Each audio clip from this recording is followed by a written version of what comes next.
মাদাগাস্কারের রাজনৈতিক অস্থিরতা চরমে। কয়েক সপ্তাহ ধরে চলা সরকার বিরোধী বিক্ষোভের পর অবশেষে দেশ ছেড়ে পালিয়েছেন প্রেসিডেন্ট আন্দ্রে রাজোয়েলিনা। সোমবার ১৩ অক্টোবর দেশটির বিরোধী দলীয় নেতা ও সরকারি সূত্র এই তথ্য নিশ্চিত করেছে। রয়টার্সকে দেওয়া এক সাক্ষাৎকারে বিরোধী দলীয় নেতা সিতেনি র্যান্ড্রিয়ানা সোলোনি আইকো জানিয়েছেন, রোববার সেনাবাহিনীর কিছু ইউনিট বিদ্রোহীদের সঙ্গে যোগ দেওয়ার পর প্রেসিডেন্ট দেশ ত্যাগ করেন। তিনি বলেন, আমরা প্রেসিডেন্সির কর্মকর্তাদের সঙ্গে যোগাযোগ করেছি, তারা নিশ্চিত করেছে প্রেসিডেন্ট সত্যিই দেশ ছেড়েছেন। এর আগে প্রেসিডেন্টের কার্যালয় জানিয়েছিল রাজোয়েলিনা স্থানীয় সময়ে সোমবার সন্ধ্যা ৭টায় জাতির উদ্দেশ্যে ভাষণ দেবেন, কিন্তু সেই ভাষণ আর প্রচার হয়নি। ঠিক তার আগেই আসে তার দেশ ত্যাগের খবর। এ বিষয়ে এখনও কোনো মন্তব্য করেনি প্রেসিডেন্টের দপ্তর।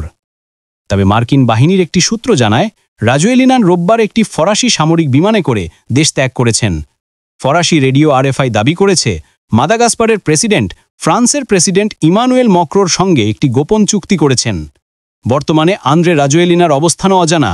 এদিকে রাজধানী আন্তানানারিভো সহ বিভিন্ন এলাকায় এখনও বিক্ষোভ চলছে, সেনাবাহিনী মোতায়েন করা হয়েছে এবং পরিস্থিতি রয়ে গেছে অত্যন্ত উত্তেজনাপূর্ণ।